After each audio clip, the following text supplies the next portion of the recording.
being started on time, so I will call to order our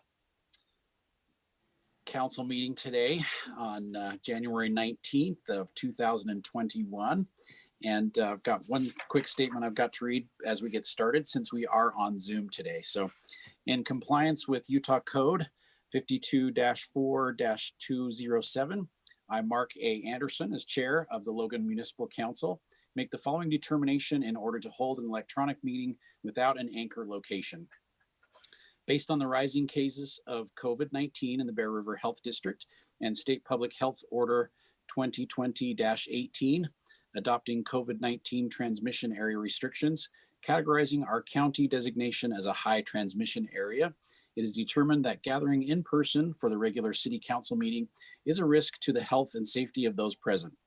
According to corona.utah.gov, people at higher risk for severe illness include older adults, people of all ages with certain underlying medical conditions, and pregnant people might also be at increased risk of severe illness from COVID-19.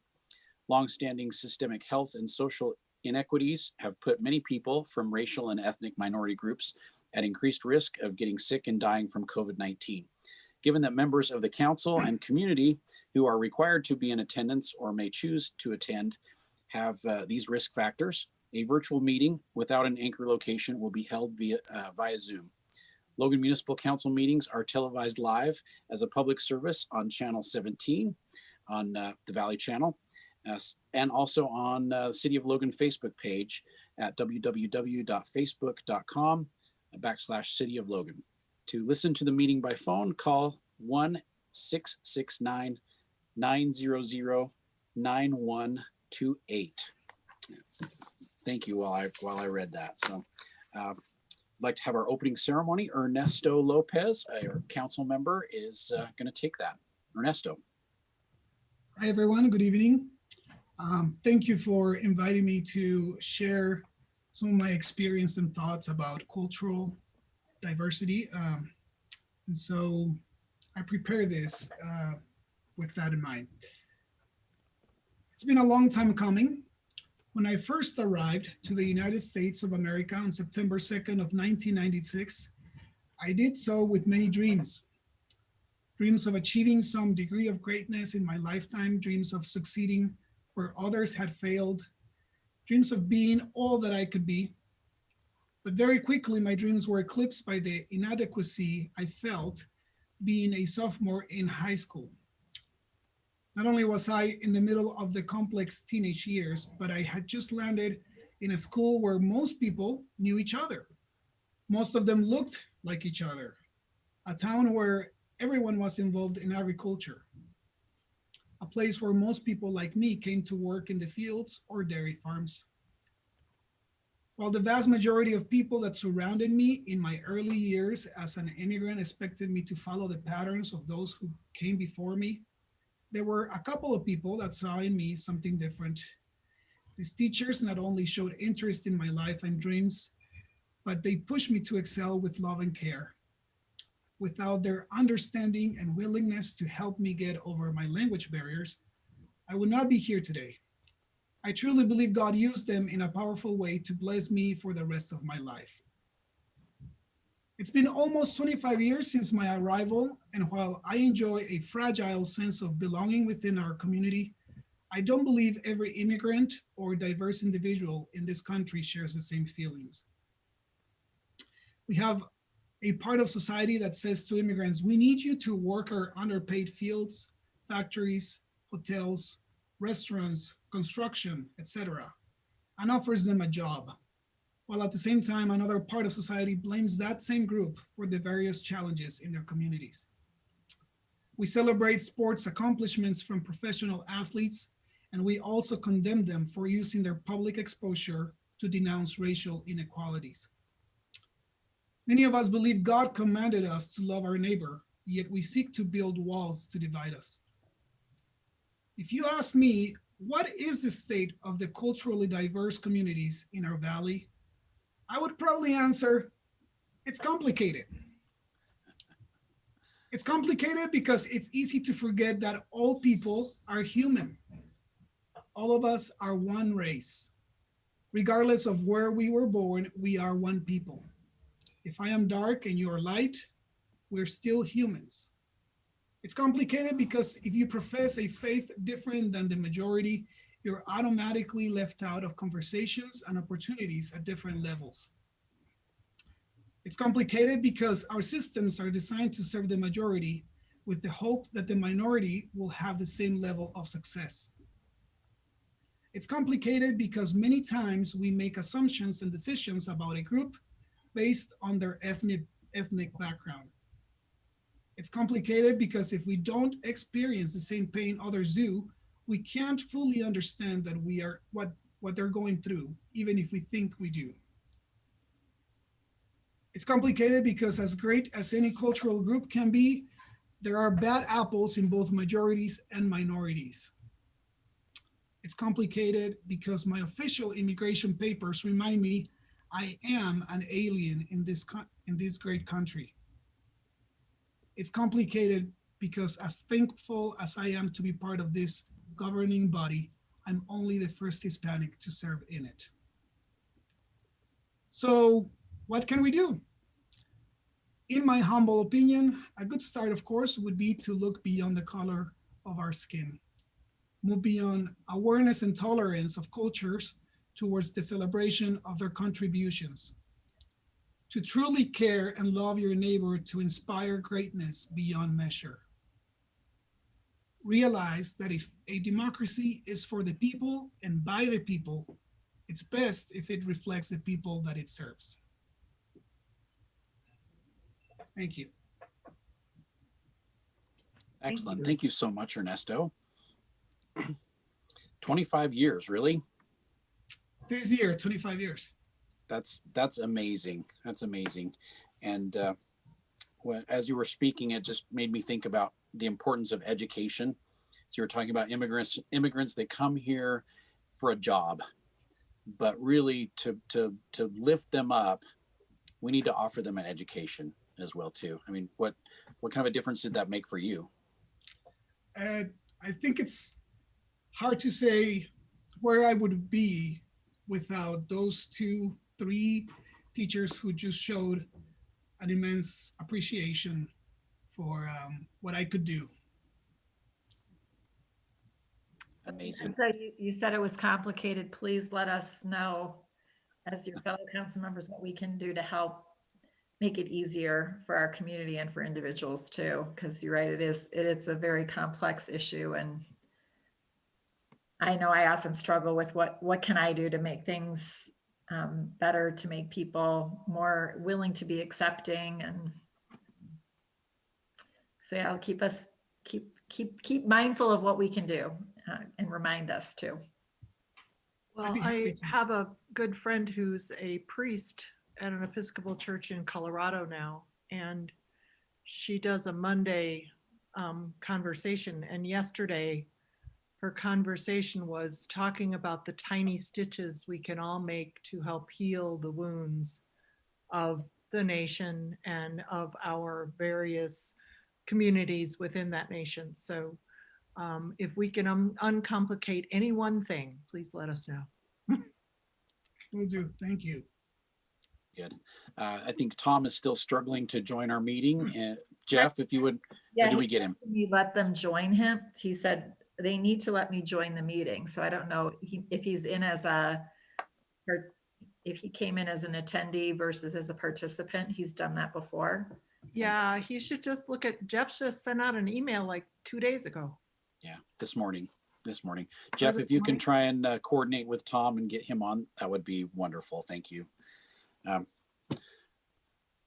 would accept a motion to accept the minutes and approve the agenda for tonight. I will make a motion to accept the minutes and the agenda. Second the motion. Excellent. It's been moved and seconded. Those in favor of accepting the minutes and approving the agenda for tonight, please say aye. Aye. Aye. Any opposed? Hopefully Tom didn't say no, so. All right. 2021 regular meeting schedule is the first and third Tuesdays at 5:30 p.m. And our next meeting will be on February the 2nd, 2021. Any questions or comments for the mayor and council?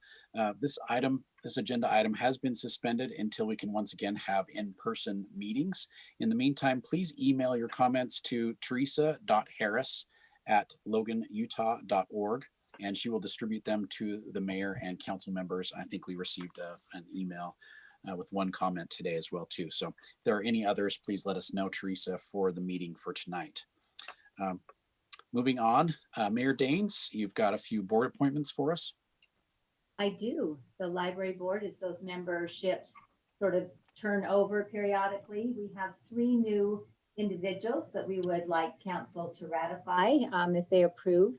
They are, and you should have received resumes on all of these individuals. Cynthia Cornejo, David Welch, and those are both new appointments, and Sherry Hatterley as a reappointment to continue for another term. So what are your thoughts, council?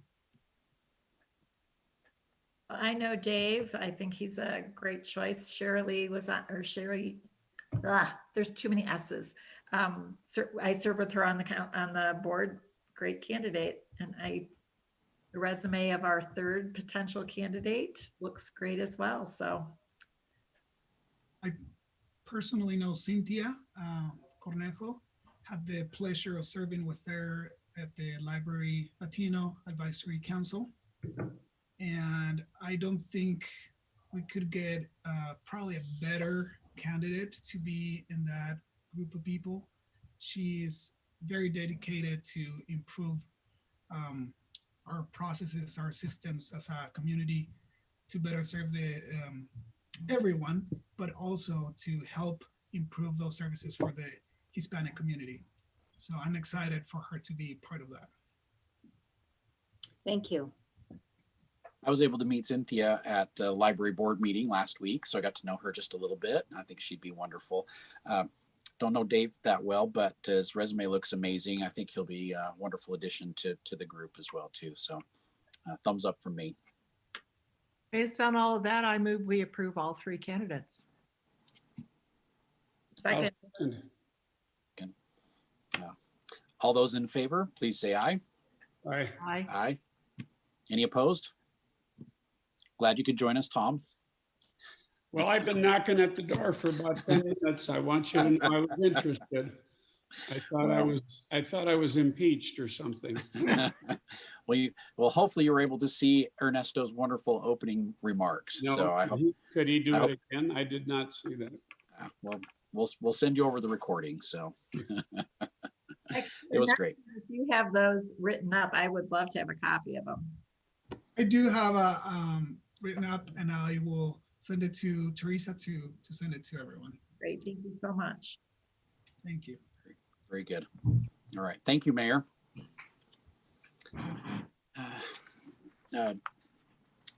Vice Chair Simmons, do you have an update for us on the Planning Commission?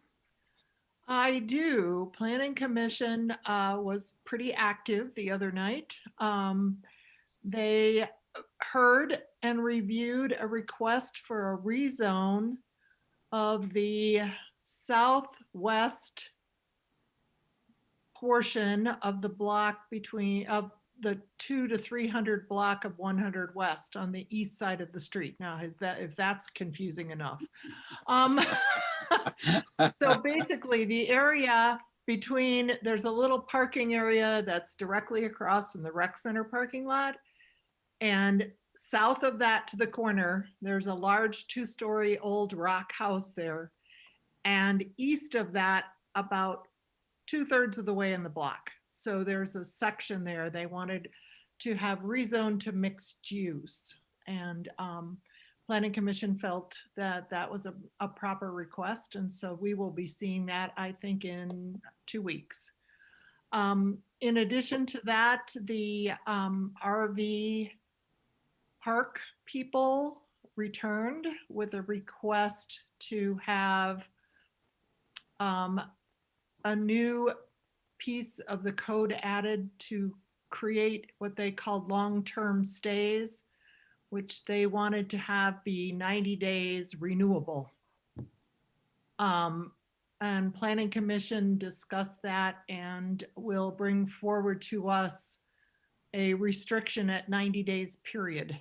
So we will have the opportunity to determine whether that is appropriate for our community. And in addition to that, they had their second review of the Woodruff Neighborhood Plan. They may have passed it on to us. So we will be seeing that as well in the near future. That is the third, I believe, neighborhood plan that has been completed since we adopted the general plan. So they're not going very quickly. It's the third. Yeah, we did Adams first, then Hillcrest, and now Woodruff. So it's the third neighborhood that's been completed. So that was Planning Commission. Very good. Anyone have any questions for Jeannie? On the 100 West project on the east side, what's that currently zoned? It is currently zoned, it's currently, oh, shoot. The That's just- future land use plan dictates that it should be commercial. And it is currently zoned multifamily, like MR20. But it has single family houses and a business on it currently. Okay. But it's just far enough south that it's not in the town center zone then, correct? Okay. Yes. And there was some concern expressed that we were just rezoning right into neighborhoods. But I think that we have to be careful when we talk about neighborhoods because people care about them a great deal. And an outside eye might view them differently than the people who actually live there. And while the comment was not, we would not trend or tend to go west with rezoning. And this individual lived west of 100 West. I think the comment was appropriate in the terms that we need to be mindful of our changes to a residential area. Well said. Well, and I think when we did the TC1 and TC2, I know there were certain areas of that plan that we removed for that very reason. Exactly. That people who had purchased homes that had renovated them, that were upgrading them, felt that by doing that, overlaying TC2 over those, that it was going to put that neighborhood at risk. Yeah. I mean, I always have heartburn about that because I live in what is technically TC2. Right. Yeah. And, the fact of the matter is that it would be nice for us to figure out a way to value the residents who choose to live there in a meaningful way that doesn't preclude their options should they choose to go, but allows them some sort of comfort that next door is not going to go a 10-story apartment building anytime soon. Just 8-story. Yeah, just 8. But I think, all of those things remind us that we're responsible for a lot of different neighborhoods and people care about where they live and we all need to respect that. For sure. All right. Jeannie, thank you so much for your report. I appreciate that. Yeah, appreciate that. Hey, Mark, Mayor, you have, the go agenda, ahead. could I give an update on the homelessness council? Oh, yes, since that's one of our new boards. Committees. Yeah, so I just wanted to alert people to the fact that if they're not aware, every year nationally, there's what's called a point in time count. And across the nation, it's a date where neighborhood communities go out and count the number of homeless. And it's always at the end of January, which is kind of a challenge here in Cache County because it's cold and nasty, but the point in point in time count takes place on the nights of January 27th, 28th, and 29th. Bragg is currently recruiting a core group of volunteers to administer brief surveys to individuals and families experiencing unsheltered homelessness on the night of January 27th, technically into the early morning hours of the 28th. They're worried that they're going to have fewer volunteers at PPE, et cetera, for the unsheltered homeless people that are encountered. Unsheltered homelessness is considered sleeping somewhere not fit for human habitation. It means cars, sheds, storage units, tents, camper trailers without running water or heat, outdoors, or in 24-hour establishments. But if someone's couch surfing or doubling up or staying in a motel, that actually does not count, does not meet the federal definition of homelessness, unless they're being temporarily housed by someone like CAPSA. So they're looking for people who might be willing to volunteer. If people are interested, they should, oh gosh, I don't have the phone number here. Oh, they should call 307-221-3515. That's Jessica Lucero to find out how to volunteer. They will need to be available for a training session on January 28th or January 20th. I guess that's tomorrow at 11. So if people are interested, they should try and get in touch with Jess as soon as possible today or tomorrow before 11.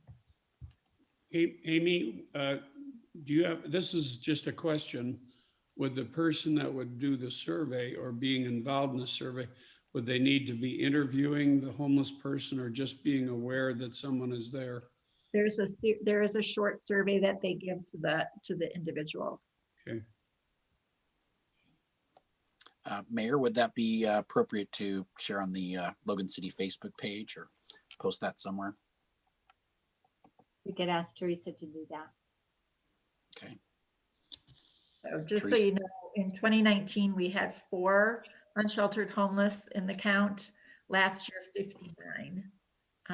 And so we'll see what our unsheltered homeless count will be just in the next week. But if you know someone who is homeless, let us know or let them know as well to make sure that they're counted.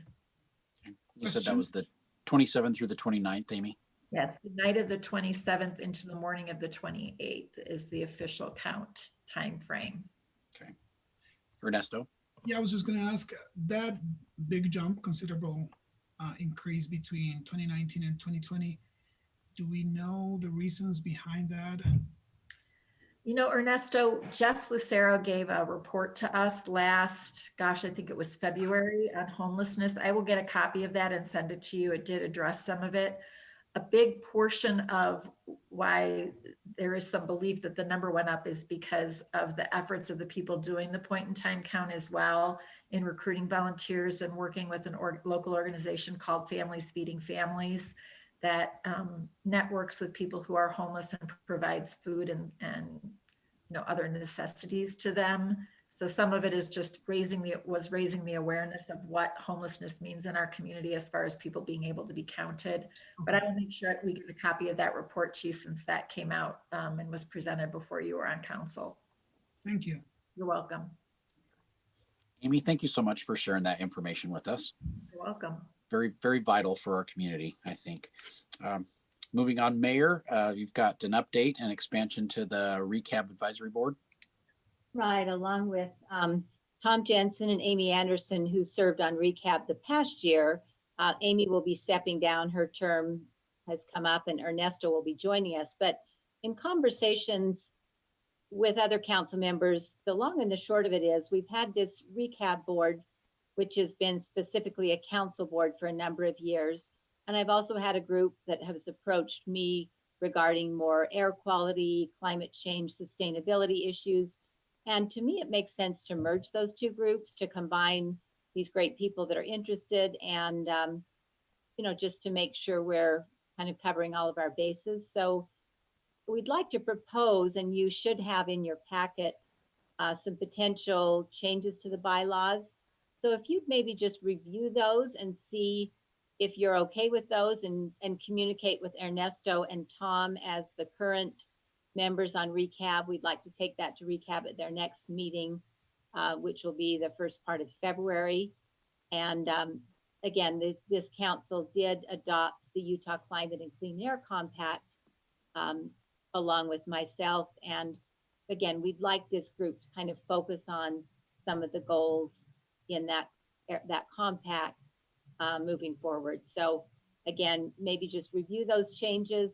If you approve of those, let Tom or Ernesto know, and we can discuss those, and then the full board would vote on those changes with council's approval to go ahead at their next meeting.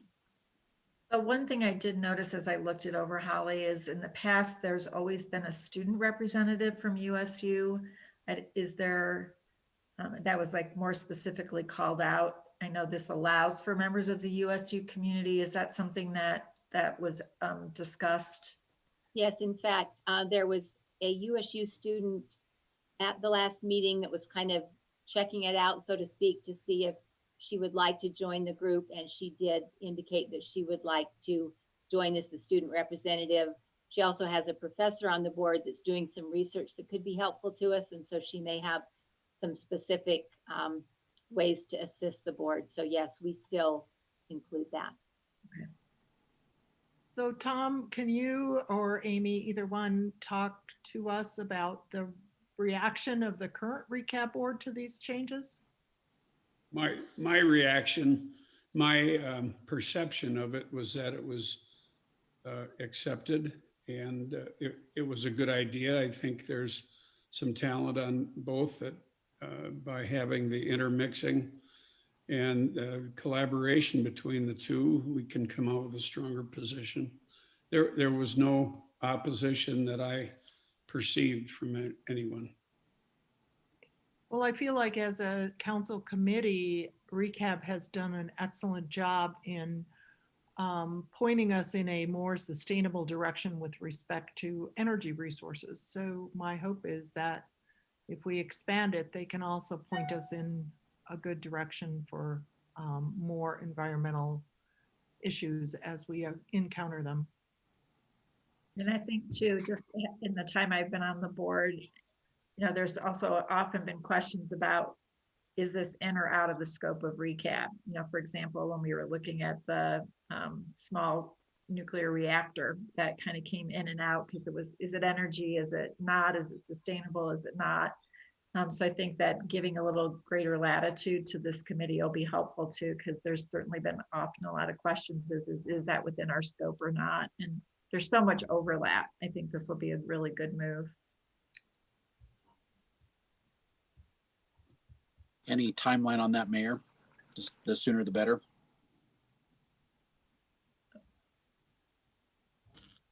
You're muted, Holly.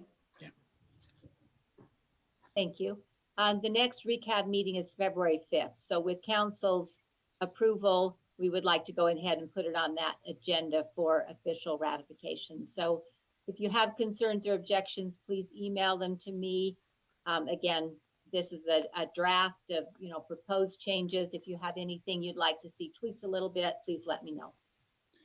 I might add, and Mayor, you might help me with the wording on this, but there was a compact or an agreement made by the state, and we joined it, and we were unanimous in that. And I think that gives us a little bit of a roadmap. It does bring in the words clean air, which is something that everybody can agree on, as well as the sustainability issues. Thank you. We'll make sure that a copy of the compact is included along with the bylaws. Very good. Anything else, Mayor? That should do it. Thanks. Okay, thank you so much. All right, we'll move on to our action items. Due to our meeting restrictions because of COVID-19, if you would like to make public comments on any items, there's two options.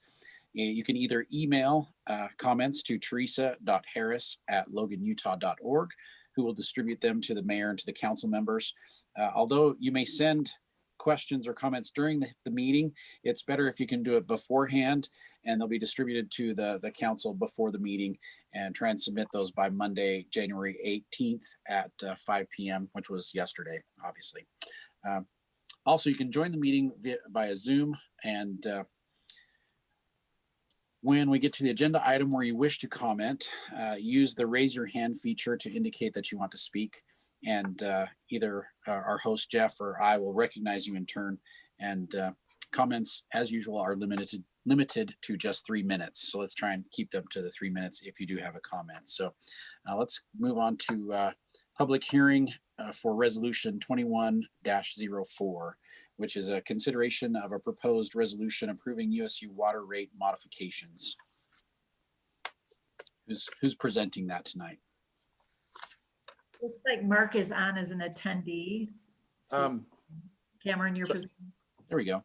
Yes, so just to give you a brief recap on, can you hear me fine? Yes. Very good. Perfect. We did a cost of service study specifically for USU and worked hand in hand with USU to come up with these adjusted utility rates for them specifically. That is resolution 21-04. Again, agreed to by both parties already. And so now this resolution is put before you for your approval. I'm happy to answer any questions you might have. Cameron, you Anyone- were pretty thorough 2 weeks ago, I think. Okay. I'd move approval of this. I think where both parties have agreed to it, and it seems to be a logical thing. Yeah. I would make a motion that we accept. Can you hold that motion for a minute, Tom, so we can allow for public comment? Okay, yeah. Yeah, Sorry. So give us a moment. We'll see. Yeah. So we will open this up unless there's other questions. Amy, Jeannie, Ernesto, any questions? Nope. Good. No, All right, wonderful. Thank you. We'll open it up for public comment. If there's anyone that would like to comment on resolution 21-4, now is your opportunity to participate. So. And we did not get any emails on this, as far as I know. So, yeah. All right. Does not appear that we have any public comment, so we'll bring that back to the council. And I am open, Tom, for a motion. Thank you. I'd forgotten about the public hearing. So No, I would move that 21-4 is approved. I like the fact that it was negotiated between the parties before we got here. I will second that. Wonderful. It's been moved and seconded. Tom, thank you for keeping me on my toes too, because this is my first public hearing. So, if y'all want to join in, if I make any mistakes, go for it. But for right now, it has been moved and seconded. So all those in favor, please say aye. Aye. Aye. Aye. Any opposed? All right. Resolution 21-4 passes. Next up, we have our budget adjustment for 2020-2021. Resolution 21-01 is Rich going to cover that really quickly for us again. I'm not gonna read all that information on there. It's a large mouthful. So There are a whole bunch. Would you like me to cover all of them or just the highlights? What would you like? How about the $3.7 million one? yeah, I'll cover the two ginormous ones and leave the others if there are any questions. But the first we covered them very thoroughly 2 weeks ago, but the two big ones, that would be very helpful, Rich. Yes, 3.7 for additional funding for the completion of the sewer treatment plant. This was for landscaping as well as some paving that was not included in the original construction bid. So we knew that this was going to come forward. With this appropriation of 3.7 million, it should allow us to complete the project as long as there aren't significant variances that were not anticipated. But at this point, we do not expect that. And then the other item we're covering is a increase and a creation of an EMS fund. Request to appropriate 1.205500 And at the same time, a request to decrease the EMS division of the fire department budget within the general fund. So really this is taking it out of the general fund, moving it over to the EMS fund. And then there are several rather large ones, but we covered those in depth last time. So unless there are any questions or concerns, I'll leave it at that. So Rich, the 1 million is not like brand new money that we're taking out of the general fund. It is the resolution of the dissolution of the, whatever you called it. Sims, yes. So just to be clear, I didn't want anybody to think we had an extra million laying around. That was very well said, Jeannie. Yeah. Okay. Any other comments for Rich? I think he was very thorough last time. And Rich, you did say that the water treatment facility is on budget and on time, correct? It is. Mark Nielsen has done a wonderful job as ISA has, and no massive changes thus far. There's always small things that happen, but nothing significant at this point, other than the significance of a $150 million plant. Yeah. Rich, what is the percentage that we have spent or approved, I guess, on the project? Are we at 50 or 60% or where? We're about 66%. So we have expended we expended some of our funds to start the project. We've expended the 100 million that we borrowed to do the project. And now we have about 38 million to 40 million, I guess with this 42 million to complete the project. Okay, I was a little troubled last time when we spoke about the quote change order, but where you said that this was budgeted but not approved yet, that gives me some comfort. Okay. Any other questions for Rich? Otherwise, we will open this up for public comment. If anyone would like to comment or has questions about the project, now is your opportunity.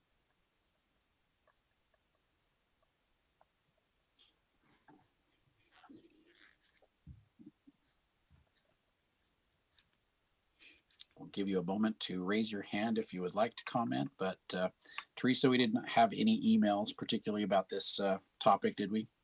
No, we did. No comments. Okay, thank you.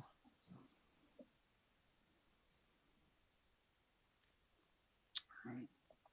Well, looks like we don't have any comments. So if there's I'm open to a motion for resolution 21-01. I move we approve resolution 21-01. A second. It's been moved and seconded. All those in favor of passing resolution 21-01, say aye.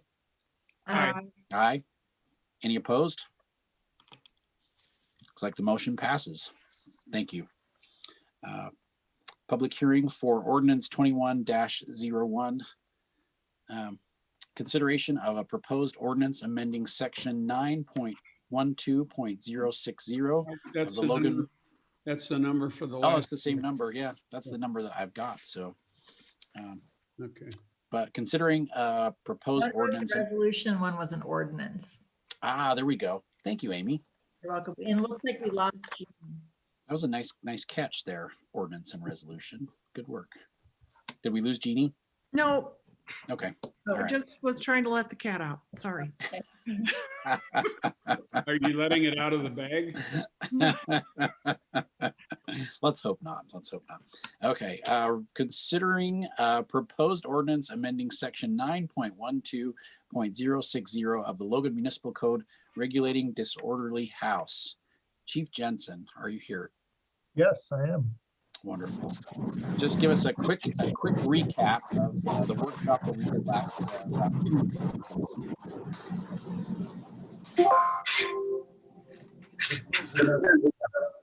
Interference. There we go.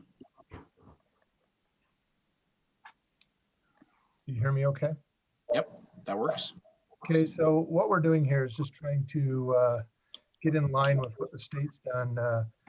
Anytime the city puts an ordinance in place and does not classify it a certain class of crime, for instance, a class B misdemeanor, we on the books used to have it such that if we did not name it, that it was a class B misdemeanor. In fact, the state has come in behind us and made every ordinance that does not classify the criminal offense as an infraction. Disorderly house is something that we deal with very frequently, and we feel it's important enough that we'd like to have it remain a Class B misdemeanor. So all we're actually doing in this ordinance change is simply calling it what it is, and that's a Class B misdemeanor. Excellent. Any questions for Chief Jensen? All right. If that's the case, now is the opportunity for public comment. If anyone who's attending would like to speak or has questions regarding this this ordinance, now's the time to participate.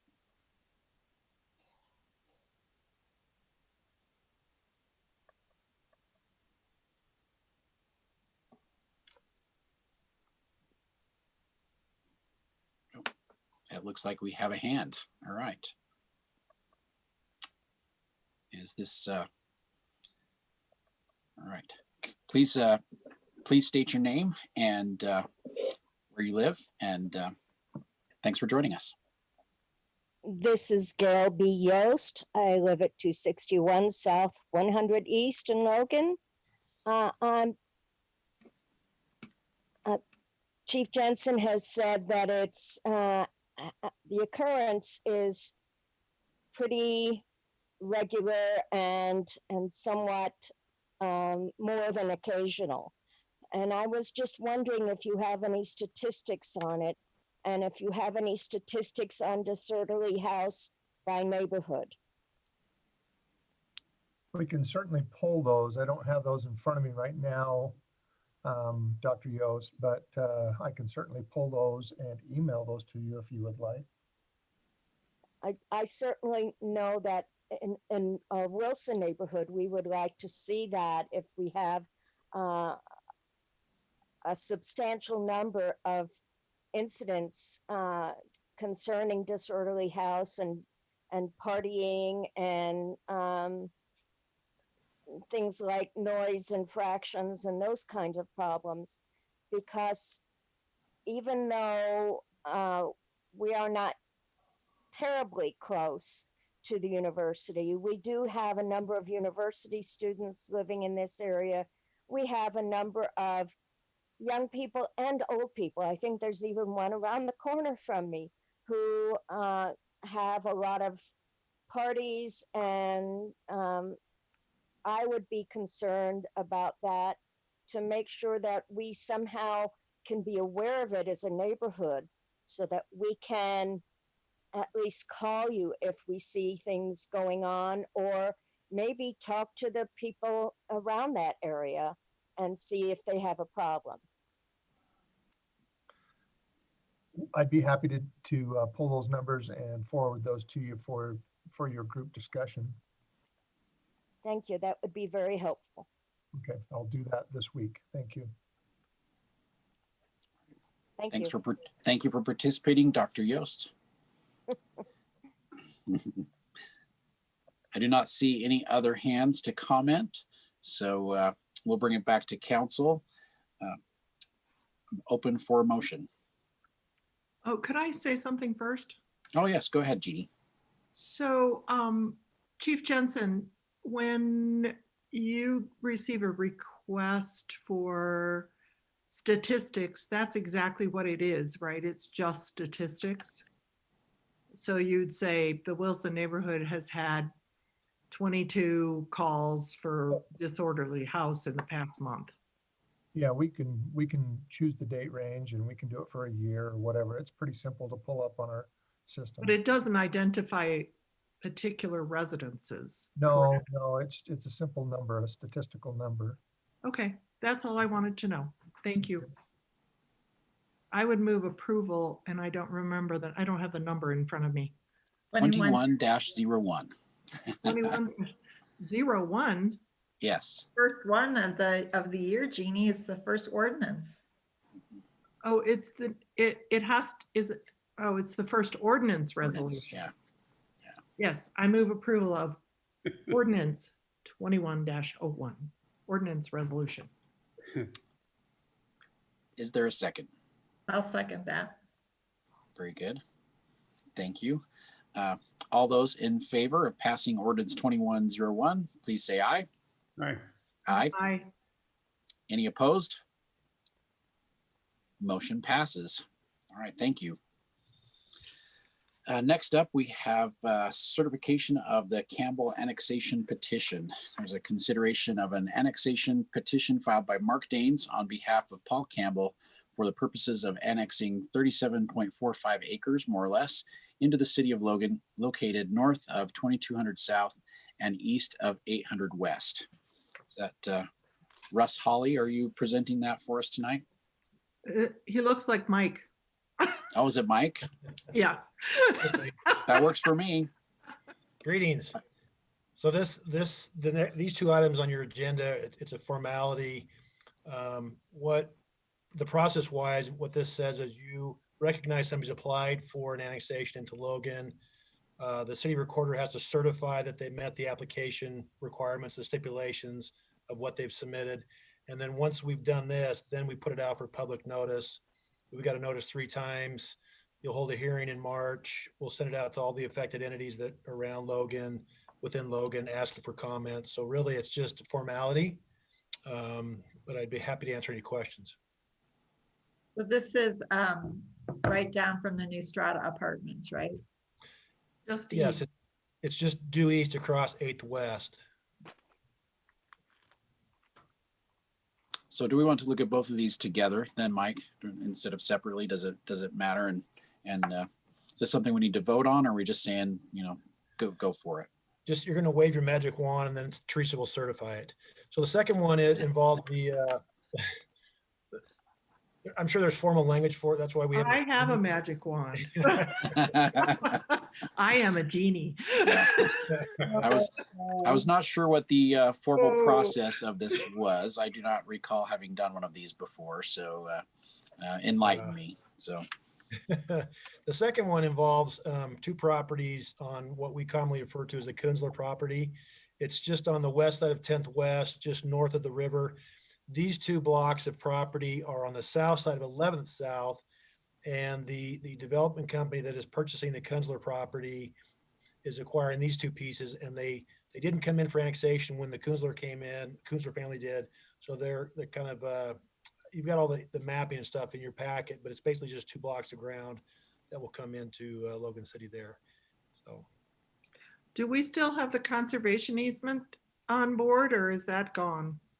No, this morning, we actually was the meeting of the Quality Growth Commission that considered our revised application to the McAllister Fund.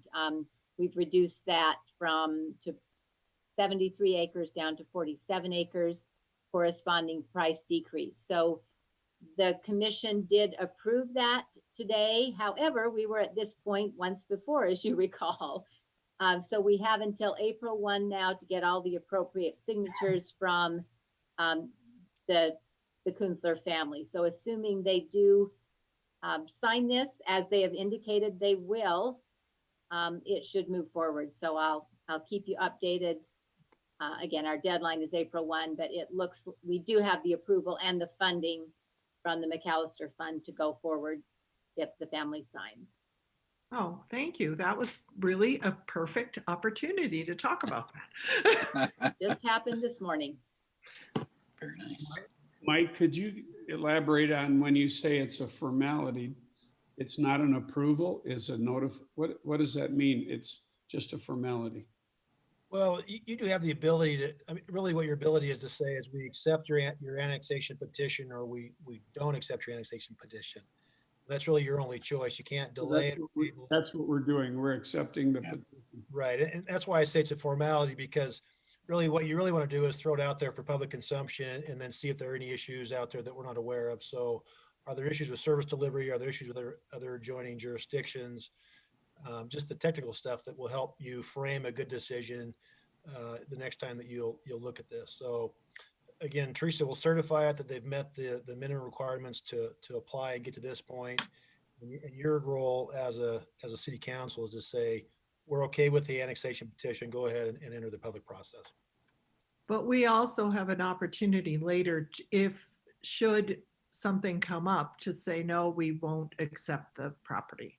That's correct. You don't need to accept, you don't need to annex it if you choose it, you don't want to. Yeah, all we're doing now is just starting that whole process legally. That's Okay. Thank you, Mike. Thank you. Is there any particular reason, Mike, why we wouldn't want to start the certification process to explore this more? No, well, I mean, yeah, there could be a whole host of reasons, and I don't know what they would be, but I think it's fair, you know, kind of, it's fair to be transparent, to allow for folks to participate and to provide comments. There's also a process that runs concurrently with our process, which would be an appeal to the boundary commission at the county. So if somebody feels that this is a really bad idea, they can also go to that board. So I think it's just reasonable to put it into the public process and let the public be aware of it, and then let them respond if they have issues. Very good. Is there anyone on the council who is opposed to certification? No. No. No. All right. I don't see that we need a motion or anything, so This is on both of them. I'd say on both of them. Yeah, on both of them. All right, so I would assume that we have approval from the council for Teresa to go ahead and start that certification process, please. Thumbs up. All right. Thank you. Thank you all. All right. We'll move on to our workshop items. We've got a budget adjustment appropriating 392 additional funding. Well, we'll let Rich let's let Rich explain that to us. Resolution 21-07. Rich Anderson, would you please let us know what's happening with this budget adjustment? Absolutely. 3 items for the council to consider. First is request to appropriate $392 as a state grant to the city. I know it's pretty small, but we bring every dollar to the council to be appropriated regardless of the amount. The second is a request to appropriate $128,460 for fire wildland reimbursements. We do this each year after the wildland season has come and gone, and those agencies have reimbursed us for any time that we spend helping them extinguish those fires. The last is a request to appropriate $16,500 of police department rolling stock reserves for the purchase of a replacement vehicle that was unplanned during the year. With 70 vehicles in the police department, we're bound to have one that doesn't quite work out the way we'd hoped. And so we are in desperate need of a replacement vehicle. This is a used vehicle that we have selected that'll kind of fill in the slot of the vehicle that's expiring, and hopefully it'll get us back to the normal schedule where we replace vehicles. But this is coming from reserves, so it is something that we definitely want to bring to council's attention. But it is reserves that we have set aside for that very specific purpose of replacing rolling stock. I find it interesting that you talk about the vehicle expiring. Yeah. Chief can probably give us the real story, but it's a no-go. Doesn't run anymore. Yeah. That's the way my children talk about me. Oh. I'm running out of warranty. Yeah. So at some point in time, it would be helpful for the chief to talk to us maybe a little bit about our vehicles, since we've been reviewing use of force videos, and all had the opportunity to try to get into the back of a police vehicle. I'd be curious to see how we're going to, moving forward, we're going to assess how well certain makes and models work for the police force. So that's a separate issue, but. Well, I think we're still, a lot of the vehicles are coming in that special program. We're doing police vehicles that way as well, where they have them for a year or 2, and all of the maintenance and everything comes with the purchase, the quote unquote purchase price. And then there's an agreed upon refund price for that is applied to a new vehicle. So they're costing very little per year for us to have and drive. Yeah, it's more the usability in the space. Yeah. For the back seat of the vehicles that we currently have, so. Most of the rollover vehicles that we've talked about, that $1,000 a year, those are vehicles that are lightly used. When it's a patrol vehicle or possibly an investigations vehicle where we run the tires off of them, those we usually have to keep. And so it's worth a discussion. Probably could happen during budget or another time whenever council wants. But these are the vehicles we run until they don't run. The ground. Okay. Any other questions for Rich? Wonderful. Thank you for your time, Rich. We appreciate it. All right. Any other considerations from the council? Anything we need to discuss? I have a couple. Is this that time of the? This we're there. We're at the end, Tom. Okay. I've got 4 items. I'll try to be quick. One is we have all received a letter, I think, about the proposal that I guess one of our legislators to loosen the regulations. Well, maybe it's a different way to put it, to give the state control over the billboards, especially illuminated billboards. And I hope that we do a vigorous fight against that. I think it would be very, very difficult. I mean, it would be a very debilitating, I should say, thing to our valley, to the beautiful scenic aspects of our valley, to have that get through. The billboard industry is, they do a lot of money to the legislature. So I wouldn't call it bribes in the public here, but it is something that would cause them to be, anyway, Mayor, is there any comment on that? I know the League of Cities and Towns is going to help us on that. Didn't come out of committee, did it? My understanding is that Senator Sandel agreed to pull it from the agenda or he was going to pull it while the league had conversations with him, because again, it is taking away local control.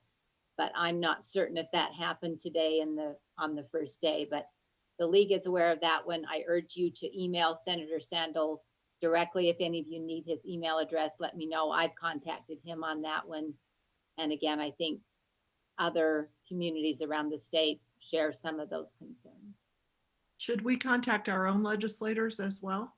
Well, and Senator Sandel actually represents a portion of Cache County, just I believe it's the northwest section. So, but yes, basically, if it gets approved and it also is presented in the House, but again, the league will follow that one. And again, if it gets to the point where they need to say, okay, League Army, contact your representatives, then we do that. Okay, but we can contact the senator right now. Chris Okay. Wilson is our current, and he's our other one for the county too, so. Again, he's not technically Logan City per se. Chris Wilson is the senator for Logan City. So maybe you also just want to touch base with Chris and let him know of your concern. Okay. Thank you. And I'm assuming that we're all in opposition to this. Is there anyone that would be not in opposition? I guess it's, okay, I'm going to assume silence is And golden. All right. Second one is I got a letter from one of the leaders of the Wilson neighborhood, and we could imagine, but it is about the animal control and the fact that really Logan City has done very little, if anything, on controlling the cats. A couple years ago when we had this discussion about animals, we kind of let the cat thing alone, and but that we are going to renew our enforcement of that. So I guess whether we talk about it offline or go into committee or something, I think that's a real issue. So. And you know, it's a matter of resources, and council controls those resources. So that's a decision they could make. Again, the county is moving ahead with a county animal shelter. We anticipate that we would be contracting with them for services in the future, but we, don't know exactly at this point what that would be or what the price would be. So we're waiting for information. Again, we used to take a number of cats to this shelter. At that time, there was no charge for that. And I think at that time, from what Chief Jensen tells me, there were other cities that, people would come from other places and dump cats because they knew Logan would deal with them. We have had a few situations where there have been hoarding situations and suddenly you have a large volume of cats. But again, those tend to be dealt with on an individual basis. It doesn't happen very often. And when it does, Chief Jensen, you're welcome to jump in, but he and I will be putting together a pretty similar number in the budget that we will be proposing in this budget year for animal control. Again, as you know, our department has been handling dogs in-house quite well, and we have a contract with a vet to handle services for cats when we need that. Granted, it's on a limited basis. So if council chooses to change that at that point, but to me, I have a number of priorities, and honestly, cats is not at the top of my list. Do you know what timing it would be that the county would be handling it again? I think it's going to be a year out at least before they get that facility up and running. That's Gary or Chief Jensen. Do you have an update on that?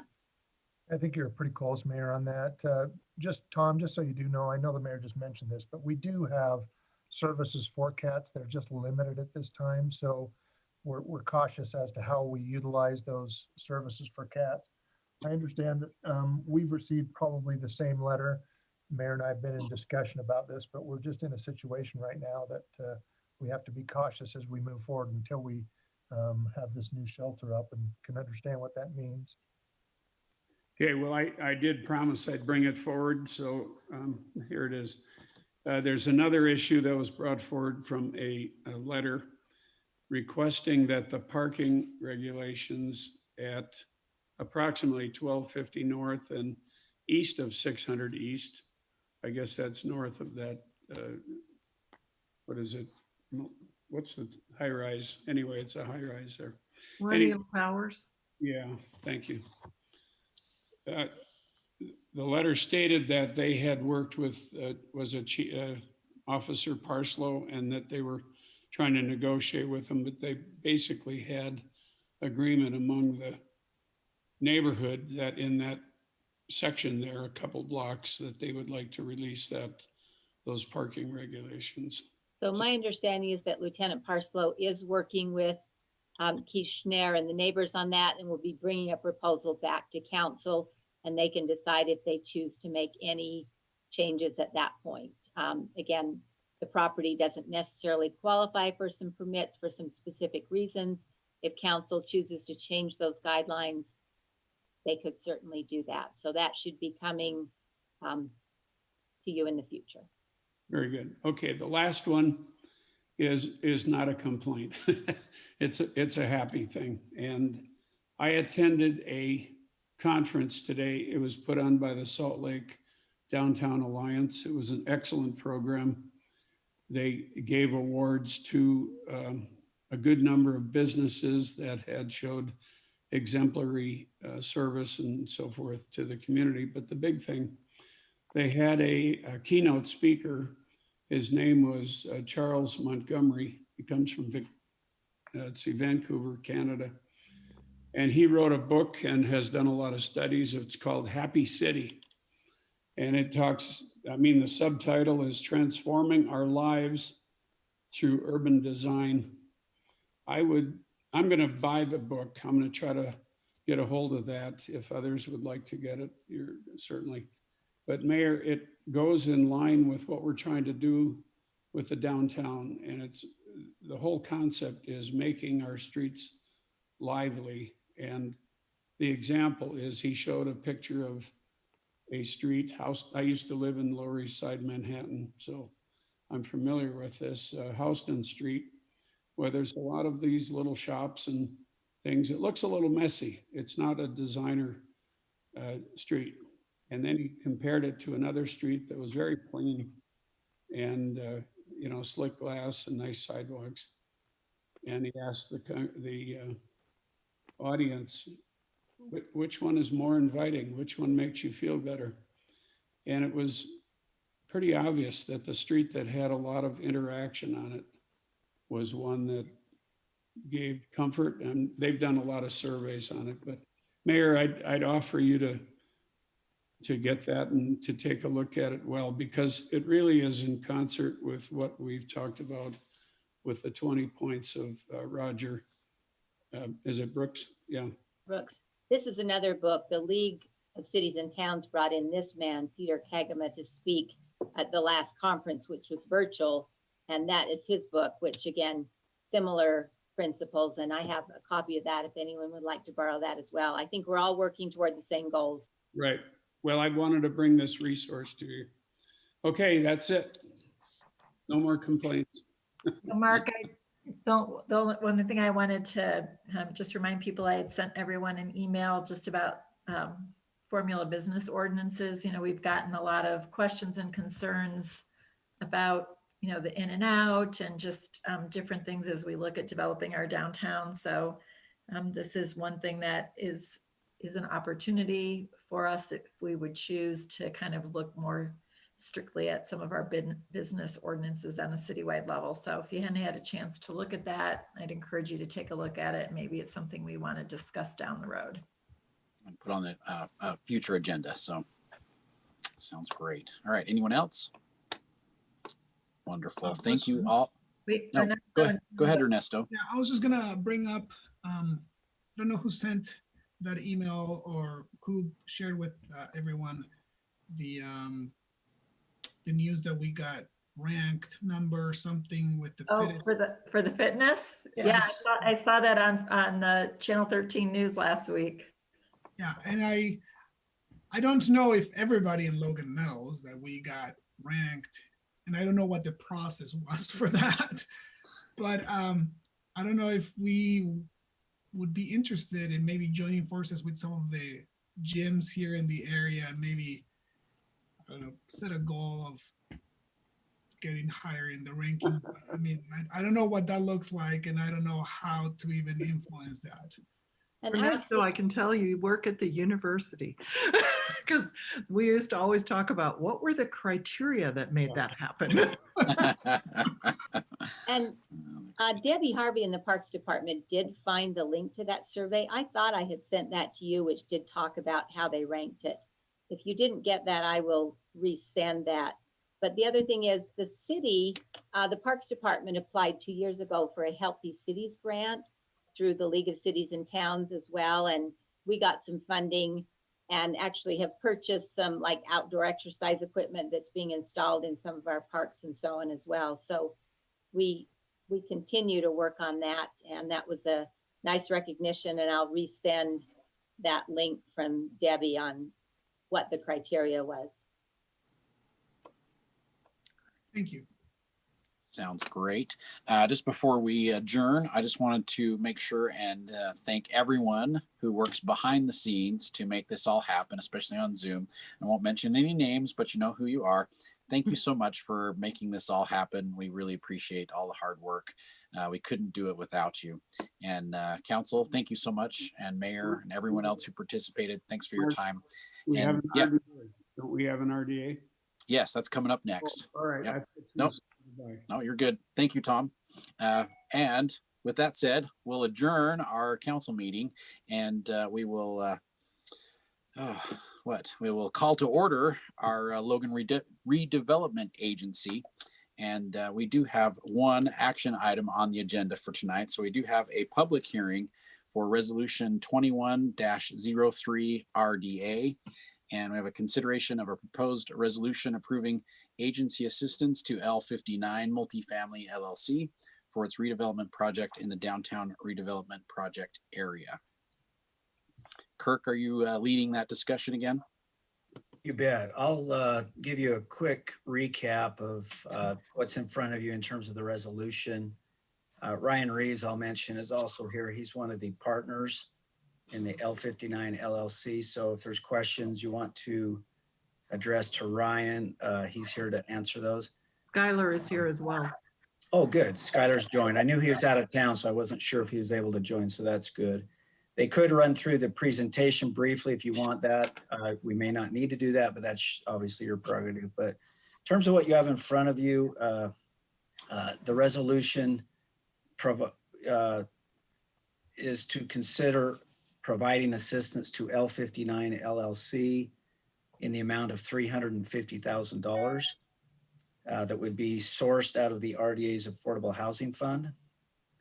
So that would be, one payment. Basically, once they meet all the conditions of the development agreement, they would receive that money. The project consists, as we mentioned last week, of really two parts. The first is a bank of two banks of 5 townhomes, or a total of 10 townhomes that front 100 East. And then there's 108 units that are in the multifamily project just to the west of there, adjacent to where Joanne's is and near to the Chuckarama site. So in essence, that's what the project is. We covered some of the nuances last time. So I'll, whatever questions you might have, we're happy to answer those. Any questions? I thought the presentation was very thorough last time, so. Yeah, I have a question, Kirk. What did we approve when it was approved a year ago or so with, didn't we have this approved at a different number? Well, yeah, let me give you, just to eliminate any confusion, I'll give you a brief kind of summary, if you will, of the changes. So this project, the city or the RDA entered into a development agreement with a prior developer back in August of 2019.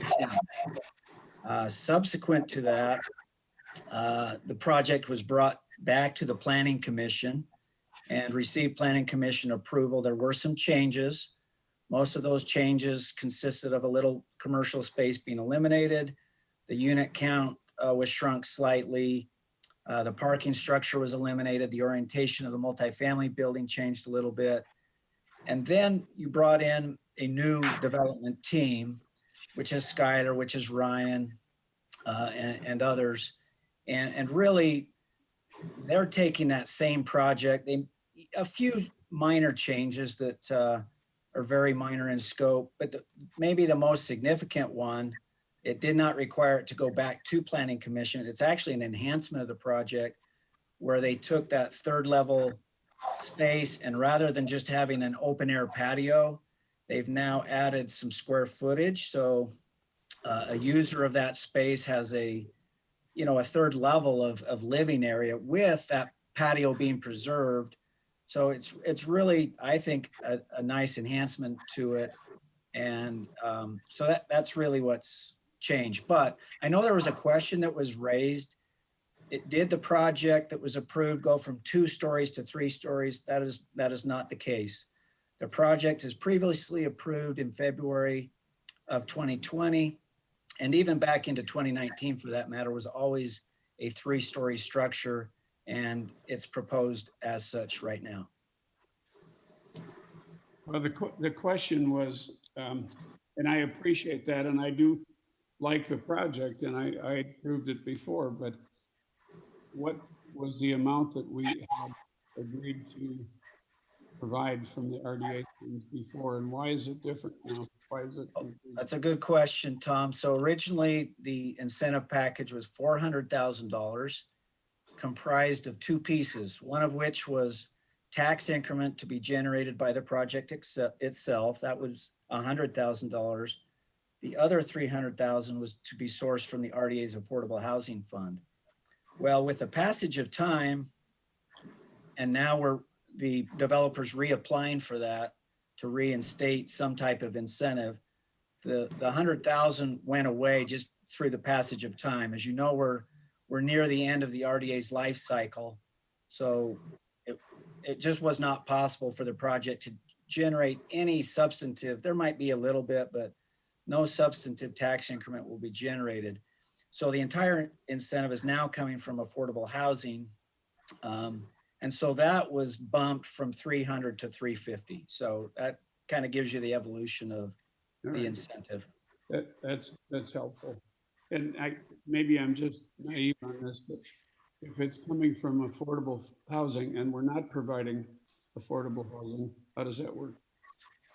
Well, really the bottom line or the most direct answer on that is can the city or can the redevelopment agency use affordable housing reserves for market rate housing? And the short answer to that is absolutely.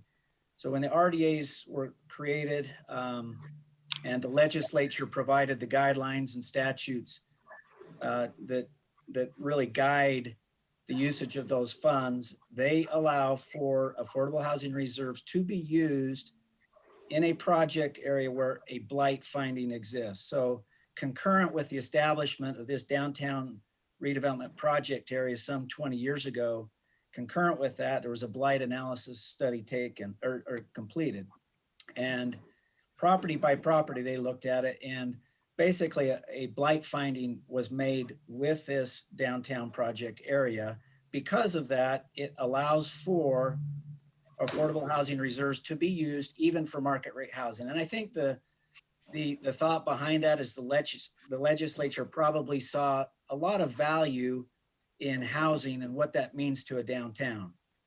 For years, anyone that you speak to that understands downtown redevelopment, housing's always a big component of that. So if you envision a downtown area that has instances of blight, to be able to use some of those funds to revitalize that whole neighborhood, even though it's affordable housing reserves, it's still being used for housing. Thank you. That answer your question, Sam? Yes, thank you. Very good. So I was probably the most vocal one in asking questions regarding this because I am always a little hesitant when I hear the words, some minor changes. And then I hear the words, oh, we're only going to build 5 of the townhomes before we build the apartment complex. And when I hear we might have on-site management, we might not. It might be some other way.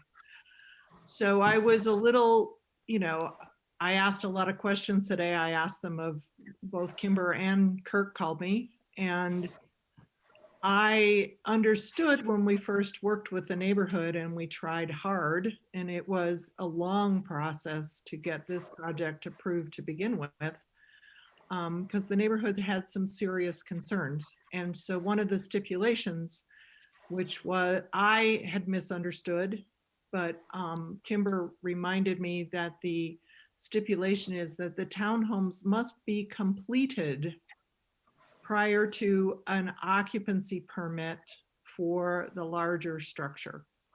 And that was in hopes that we would not come upon a developer who, and I'm not saying that we have one at all, but we were concerned that we did not want to have an apartment complex without having the front piece that was so important to the neighborhood.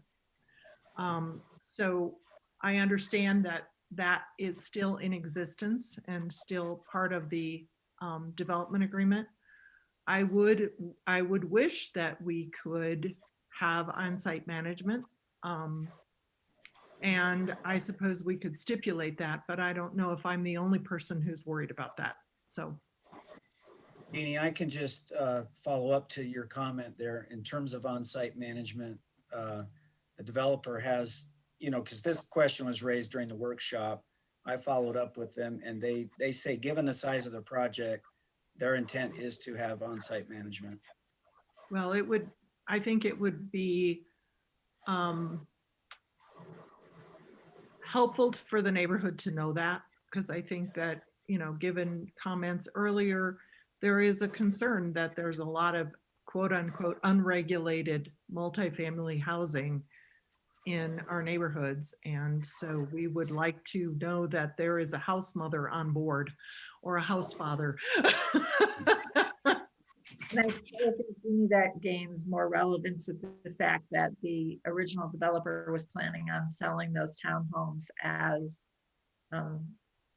they would be owned by the individuals versus rented. And so I think, to me, that assurance that there was going to be property management to make sure that those properties are maintained and kept up is also becomes really important to that neighborhood. Yes, I agree with you. So I'm assuming during the public comment period that the developer may make comments. I support what you're saying, Jeannie and Amy, and would like to even stipulate that there be some on-site management. I've understood from other developers that this number of units would require, so that we don't have misbehavior, if you will, that would be offensive to the neighborhood. Well, I guess from what Kimber said, we could stipulate by ordinance that any development of a certain size has on-site management. But that's a different discussion than this. And as I said before, I'm not opposed to helping the project come to fruition. I just always get a little hesitant when I hear it's just a little bit of this and a little bit of that. Because we had a little bit of this and a little bit of that, and we still talk about the hotel on 2nd North and Main. So. And council could require in the development agreement, as part of passing the incentive, that there be on-site management. Council could make that requirement, make the approval of the incentive conditioned upon them meeting that. Right. Agreeing to that. That's what I had implied, Mayor. Thank you for stating it. Also, as far as I talked to Mayor Daines about this today, the sale of the parkland is tied into that completion of the townhomes before occupancy for the larger building. That was part of when we rezoned it. Well, they'll need that property to pull their building permit. I mean, they have to have that property to start building. So that's part of the development agreement, and we have agreed to honor the agreement.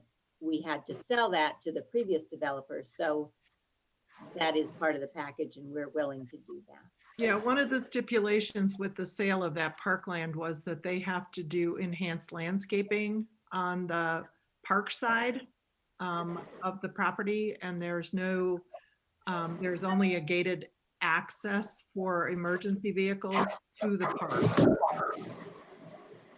park from the property. So that was one of the stipulations with respect to that park property that was put in place. I think some of I've had questions is just because we don't see that developer agreement when we see these things coming, the approval of funding. So I appreciate the opportunity to ask these questions and get clarification. You're breaking up a little bit, Amy. You're Ryan, really I think, breaking up. yeah, Ryan, I think we're getting a little bit of feedback from you, Ryan Reeves. If you can mute for right now, we'd love to have you participate here in just a minute. As I said, since we're not privy at this point in time to those developer agreements, I appreciate the opportunity to ask these questions, because these are things that were discussed at previous council meetings related to the rezone and previous redevelopment agency meetings as well. So without having those documents, I appreciate the chance to raise these questions and kind of clarify what our intention and our understanding was to make sure that that's still in place.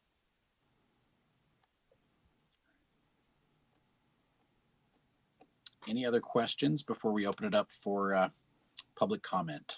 Oh, and let's see. So the townhomes were rezoned MR 20. So the fact that they added a bedroom does not change the number of parking places required as it would were it in TC2. So it becomes just like any other MR 20, which is 2 spaces per unit. So That's correct, Jeannie. okay.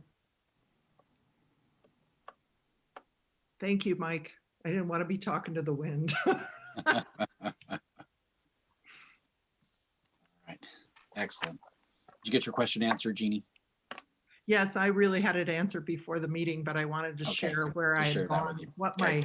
my, my circle was. Excellent. No, I appreciate you giving some background to it as well too, because Ernesto and I were not here for the original approval. So getting all that background, very helpful. Thank you. Well, the development agreements and the RDA funds are probably the hardest thing to wrap your head around, in my opinion, Yeah. because it's so, we think, well, there isn't any more tax increment coming in, so what are we supposed to do with that? And what is tax increment and all that stuff? So it's challenging. No, very, very helpful, very helpful. All right, we will open up for public comment, but I just want to remind everyone, if you do want to comment, you can raise your hand if you're participating on Zoom, or you can email teresa.harris@loganutah.org if you would like to submit a comment or a question for right now. And as usual, please limit your comments to 3 minutes or less so we can keep our meeting moving along quite nicely. So now's the opportunity. Go ahead. You want Yeah. me to sign? Oh, yes, if you would please, that would be great. Yeah, thank you, Amy. Welcome. Yeah. All right. If there's anyone who would like to participate, now is your opportunity to join our public comment. All right. All right. We've got a comment. All right. Dr. Yost, is that you? It is I. right. I am concerned about two different things. One, that with the use of the affordable housing funds, that there have been no requirements of even 10% of those apartments being used for affordable housing. We have an market rate housing coming in to a neighborhood that really doesn't have a lot of market rate apartments. And I'm not sure how well this will go over, but we certainly do know that the city needs affordable housing. And I wondered why it was not part of the agreement to ensure that we had at least 10% affordable housing in that apartment complex. The second concern I have is when these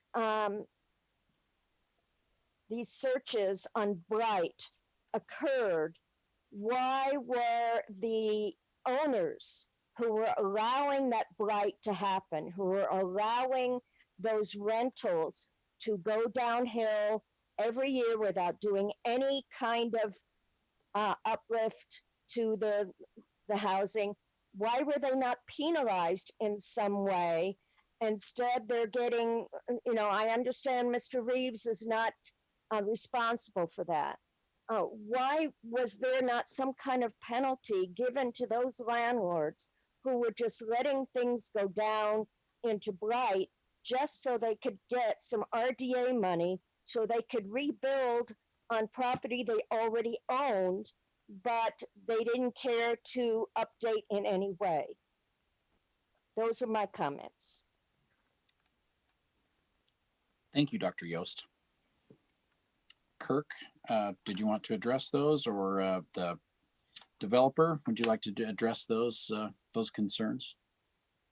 Well, yeah, sure. As far as affordable housing, I mean, I've already stated, the rationale that is being proposed, that it is allowable because of the blight finding and so forth.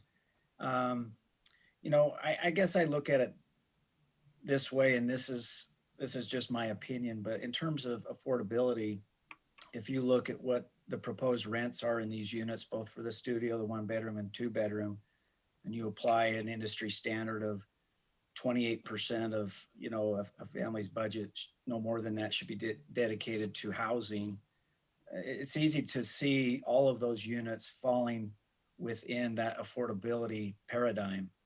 Now it's not, maybe HUD's threshold of the housing for, about, for special subsidies or anything like that. But those units, if you look at income and the rental rates, they are affordable. Plus, Ryan and I had a conversation today.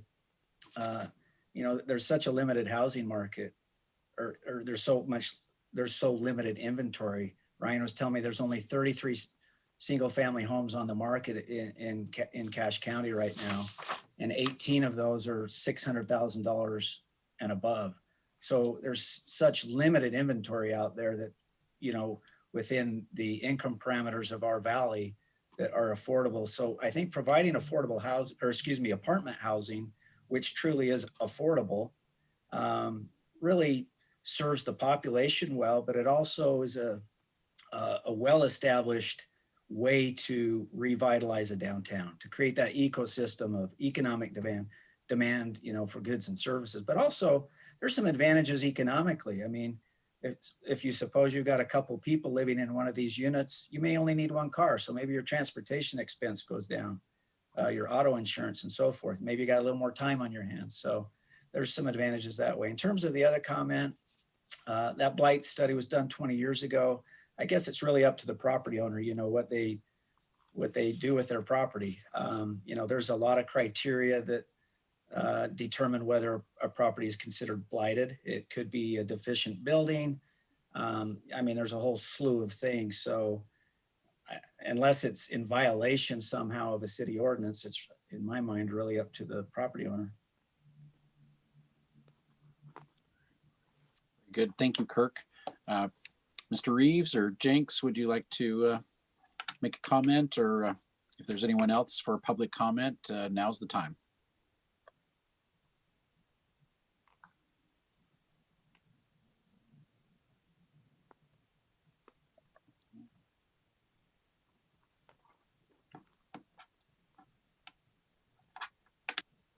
All right, I'm not seeing any other comments. So let's bring this back to the council for discussion or motion.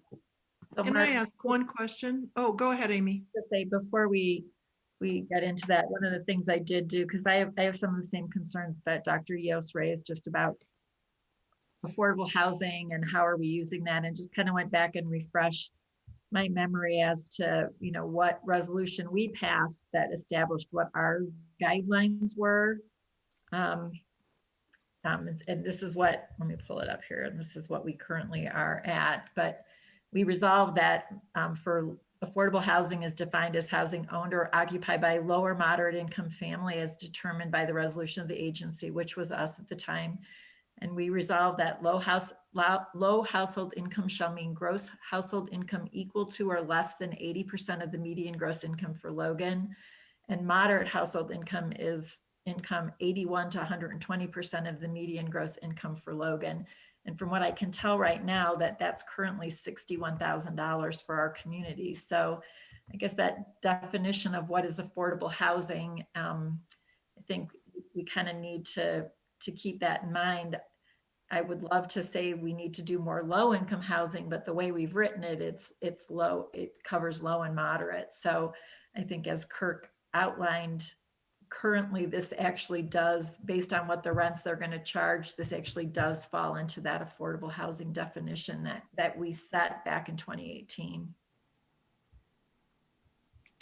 And with respect to the blighted properties that exist on the site at this point in time, we did enact the ordinance for abandoned buildings. They have been abandoned. Are they being charged the fee on a regular basis that is related to that? No. So what's been going on with those homes? They currently have a demolition permit that's been issued, so they can start taking those down.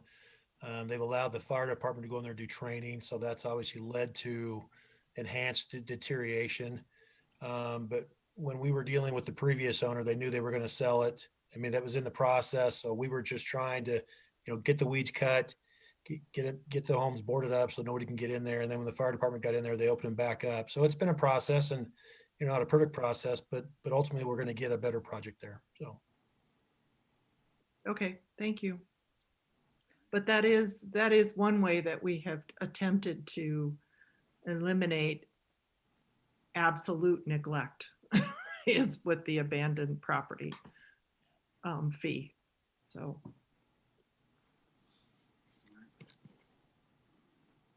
I'd accept a motion, or Amy, you've got something to say? I would love to see us have a different definition of what affordable housing is, but unfortunately, I kind of feel like that's what we've identified. I wish like as Dr. Yo said, I wish we could make sure that there was a set aside. I don't know if we want to talk about that, or if someone wants to make a motion about it, but. I just want you to, Amy, give me a clarification. You said there was a range of between 81 and 120% of the median. For moderate.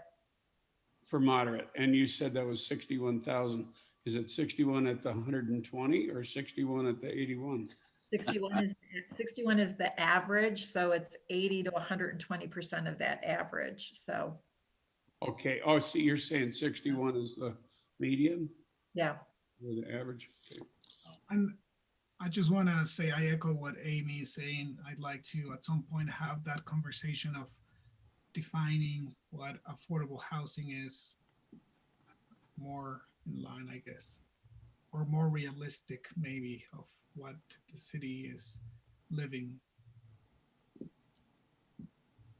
Yeah, when you have that median, you've got the people at one end and you have the people at the other. And so I mean, I hear that frequently from people right now, especially those who are involved, for example, with organizations like the Cash Refugee and Immigrant Connection and other food pantry, that there's a real shortage of affordable housing for people, meaning people at the low end of income here in our valley, not just in Logan, but in our valley, I really struggle to find apartments that they can afford based on their own personal income. So when you use things like medians, obviously it skews, and it just kind of gives me a little bit of heartburn, but yet that's what we have on the books right now. So. Well, and you have to compound that with the fact that there's a lot of owners who don't understand all the rules or their obligations with respect to accepting tenants as well. So I think we have a long way to go.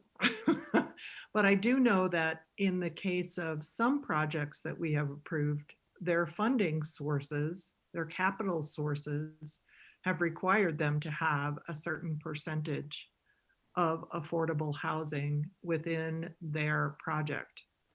So I imagine that it can happen even though we don't mandate it, if the funding is coming from certain sources. It's usually federal government sources. But I agree, we could have a better conversation about it. I don't like the word affordable any more than I like the word pencil, because affordable is not a word. It's like, give me a number that's a little more easy to digest. Affordable is too big of a range. I did want to remind everyone that we did receive an email from Gary Saxton of the Logan Downtown Association that was in favor of this resolution. So I just wanted to bring that to everyone's attention. So where are we at in terms of stipulating on-site management, or is the thought that that becomes a global ordinance versus something specific to this project? Can we have a conversation about that? I'm pretty ambivalent about it, I'll be honest with you. I would like to make it a stipulation for this project and not wait until we do some other kind of ordinance thing. It seems like it was represented in the last meeting by the developers that they had intended to do that. The previous developer had said that he was going to do it. My understanding of development projects, when you're getting into the range of 120 or so units, that or even less, 35 or so, that you should have on site.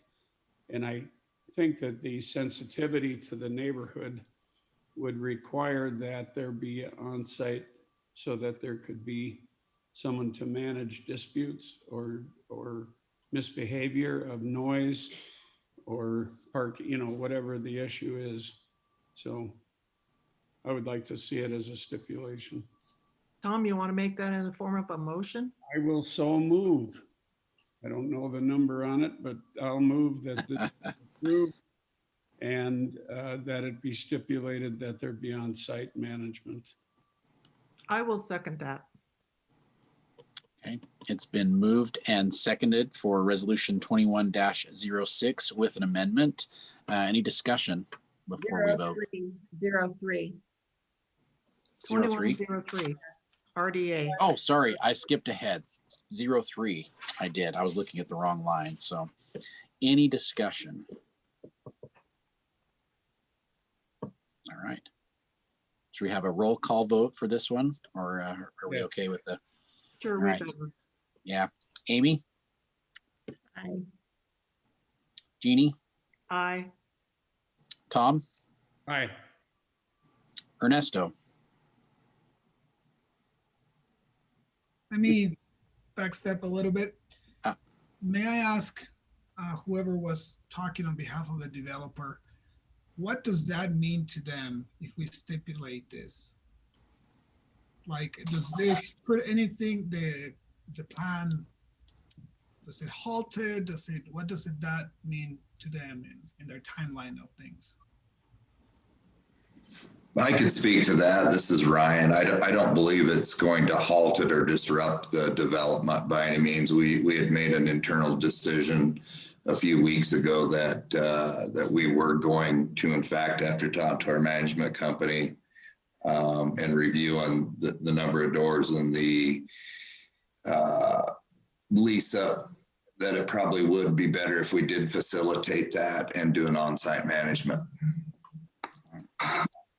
Thank you for your answer, Ryan. Thank Does you. does that help, Ernesto? Oh yeah, that's perfect. Thank you. Okay. And your vote? Yes. Okay, aye. And I also from me as well too. So resolution 21-03 RDA passes. Thank you all. All right. We do have a workshop item for resolution 21-06 RDA. Kirk, are you covering that one again? Yes, I will. Let me share my screen with you.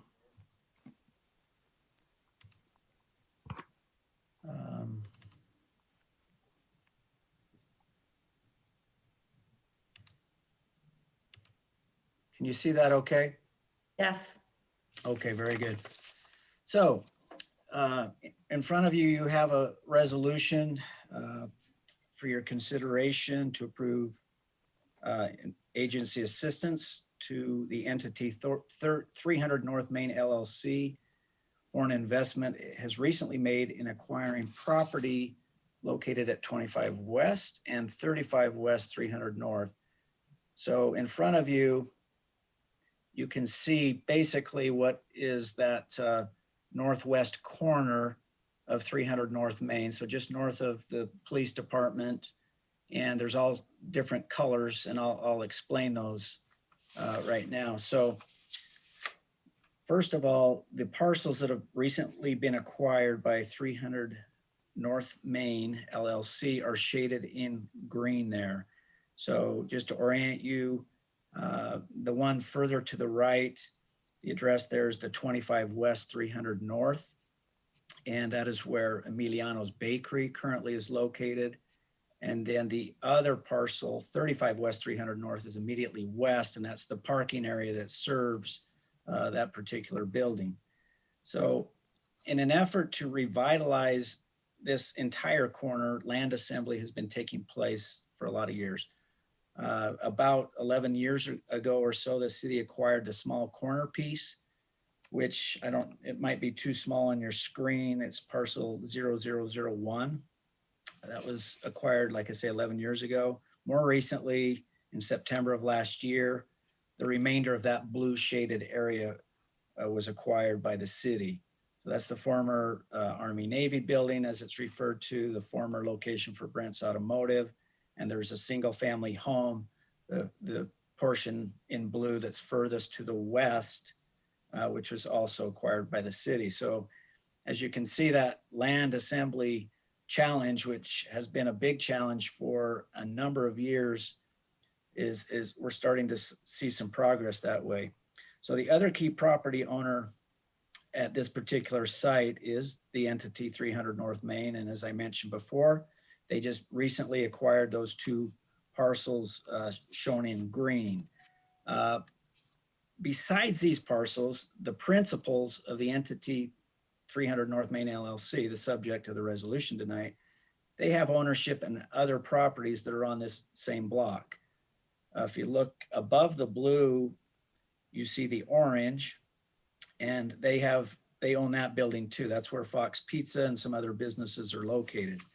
So you can see that they are, you know, an owner that has a lot of vested interest in this block and this block's future. Even more than the two properties which we're talking about tonight, if you look at this image here, there's 4 blue circles. I probably should have done that in a brighter color because I can see it. It's not too prominent, but the lower circle is where Emiliano's Bakery and the parking is. So that's what they've recently acquired. The circle just above that is where Fox Pizza is, that commercial strip of businesses right there. But also they own the office building that's located on the southwest corner of 400 North Main and the surface parking immediately south of that. So they have a lot of vested interest, if you will, on the block here. So going back to the image here and focusing once again on those parcels in green, as you can see, they're right in the middle of that whole colored area. So they're extremely important to being able to pull off a development or a redevelopment here at this site. The developer put these under contract. It took a lot of effort. It was difficult for them to get it under contract. And now they've closed on it and they had to pay a premium to get the property.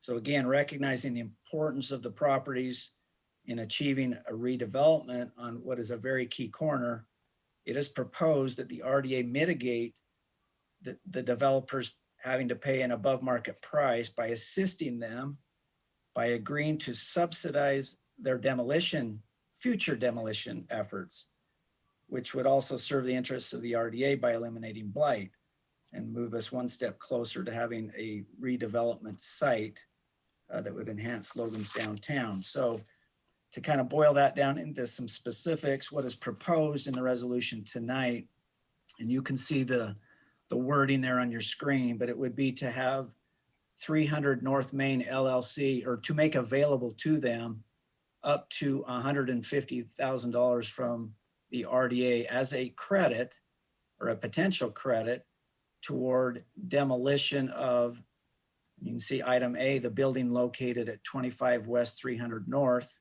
and in parentheses, you see required for them to get any kind of a credit on their demolition. That building has to come down. And then item B, the building to the north where Fox's Pizza and all those businesses there are located, that demolition credit could also be applied for the takedown of that building, which would enlarge the redevelopment potential of that whole corner. That one is listed as discretionary, but the other one is required. So that's what's being proposed, to make available to them $150,000.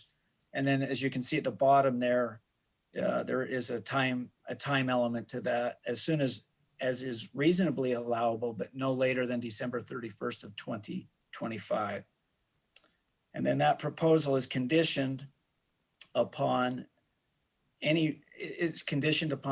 a reimbursement being made to the city if that particular property, which we're helping mitigate the acquisition cost, if that property is sold within 5 years for more than $850,000 and is not part of a larger development that includes city property. That figure of 850,000 is what the developer has into that site, which again, we mentioned is above market. So if it so happens that they're able, that there is no project involving them perhaps at that corner, and they turn around and sell that property and they sell it north of 850,000, well, they're made whole. And so they'd have to reimburse the city for any assistance that we gave them for demolition credits. And then the other condition there is the city would have the first right of refusal to match any bona fide offer that is made within 5 years of our demolition reimbursement. So that is what is being proposed tonight. So if you have any questions or discussion, we can do that now.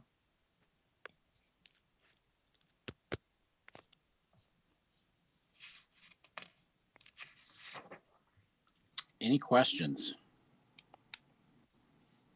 I certainly like the idea of if something changes that there's that stipulation in there. That it gets the money back, so. And this doesn't include anything with respect to access to the rear of the Fox's Pizza building? Is that correct? Well, this particular resolution does not, Jeannie, no. I mean, Okay. there have been discussions with the developer to help facilitate better access to that building. Obviously, that's in the interim a better scenario for them. They can make that property more, what's the word? More used and more accessible. Marketable? Yeah, and marketable, that too. So. But would that come with some money to us if that were to happen? The ideas that have been discussed are if we make an easement available to them, just where you're saying behind or to the south of that orange property, that they would pay there would be a rent that they would be obligated for. I think it's $250 a month of what we've been talking about, but it would be forgiven if, ultimately we enter into a development agreement with them. More or less, that's kind of what's been discussed. Is there a time frame on that yet? I believe it's 5 years. Okay, thank you. Kirk, is that a public alleyway or right away to the west of this property? No. Well, let's see. I It's mean, a good question. I mean, it's publicly used. I'd have to research actually what the ownership is on that. It's a good question. Isn't the property just directly to the west next to the old Herald Journal building? That's owned by someone, correct? Because we have to rent spaces. in that Yes, that's particular parking a lot. third party that owns that piece, Jeannie, you're right. Okay. So the driveway would be the only thing that might be open access, but I don't know. The mayor and I had a discussion about that one day, and she thought it was also owned by the same person who owns the property to the west of that. But as I look at it now, it's labeled in white letters as 50 West. So maybe there is, so we should have Kirk research that, Jeannie. I'm not certain now as I look at that map if that was correct. Yeah, so that, yeah. And if that's technically a city street or something, then we need to make sure we maintain that access point. Right. And I'll look into that.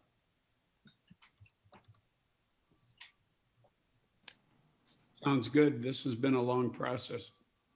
Yeah, it sure has. I can't wait for those buildings to come down now. I don't understand. Can we ask the realtor to take the for sale sign off of it even before the buildings come down? I drive by that frequently. I'm always like, why does it still say the buildings are for sale when the city owns them now? It's great advertising for Mr. Parker. But we own the buildings now. So I I think. Do we want to claim them at this point?